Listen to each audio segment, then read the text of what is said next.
Tapi Nabi Muhammad sallallahu alaihi wasallam, kerana akhlaknya yang hebat, setiap perkara yang Nabi Muhammad suruh, para sahabat berlumba-lumba buat dengan sepenuh hati, dengan penuh kerelaan, dengan penuh kasih sayang. Ini kita nak apa ni?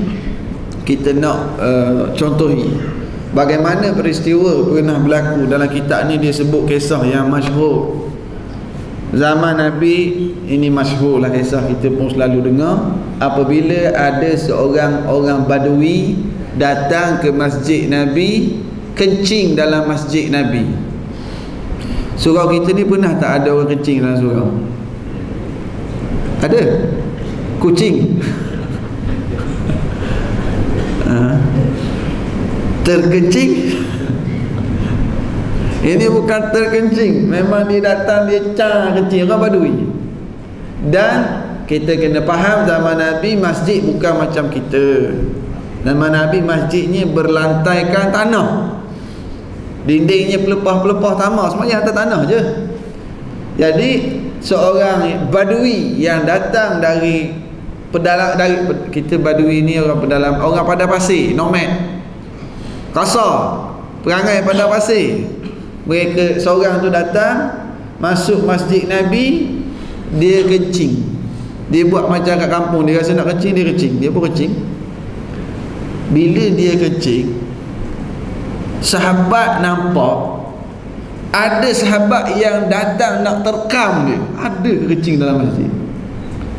Situasinya dia nampak orang datang nak marah dia, dan dia nampak Rasulullah datang kat tengah-tengah. Biar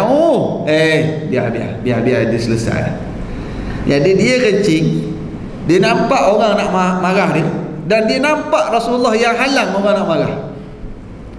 Dia selesai kencing, Rasulullah datang dekat. Rasulullah kata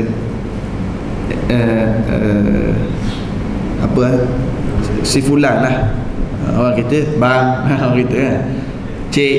Rasulullah kata, wahai si fulan, tempat ini masjid, tempat untuk sujud, untuk zikir, untuk besarkan Allah.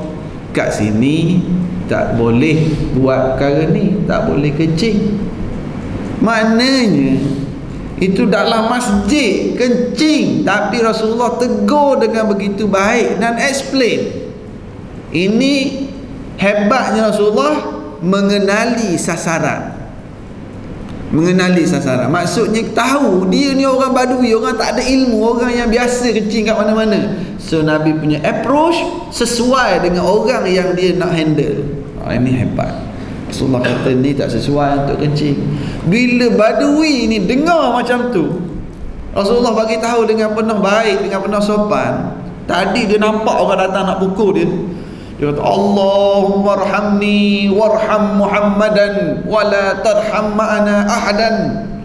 Badui ini dengar Rasulullah dengan baik. Ya Allah, berilah rahmat kepada aku dan kepada Muhammad, jangan bagi rahmat pada yang lain-lain tu. Orang Badui. Jadi sebab tadi anak marah, ada maknanya suruh beri rahmat kat dia dengan Muhammad. Rasulullah kata, itu kamu doa menghalang rahmat pada orang, jangan doa macam tu. Rasulullah sangat nak beritahunya kesan akhlak. Hadis ini saja yang diriwayatkan oleh Imam Bukhari dan Muslim ini, Imam Bukhari ini, ulama Ibn Hajar Al-Asqalani membincangkan pelbagai iktibar daripada kisah kencing ni saja. Subhanallah, ulama kita. Akhlak Rasulullah, approach Rasulullah, dari segi hukum berkat, sebab Rasulullah lepas tu suruh curah air saja. Hukum bab najis dalam atas tanah, macam mana nak selesai. Antaranya masalah kesihatan. Kalau orang nak kencing sangat, jangan pergi halang tiba-tiba. Samalah anak kita tengah kencing, dia kencing kat dapur, kat atas kapet, kita pergi gitu. Dari segi kesihatan sebenarnya, orang yang tengah kencing tiba-tiba emergency brake, dia berhenti. Dari segi kesihatan tak baik untuk kesihatan. Dah habis macam mana Ustaz? Dia dah kencing basah. Dah basah dah, biarlah selesai kan.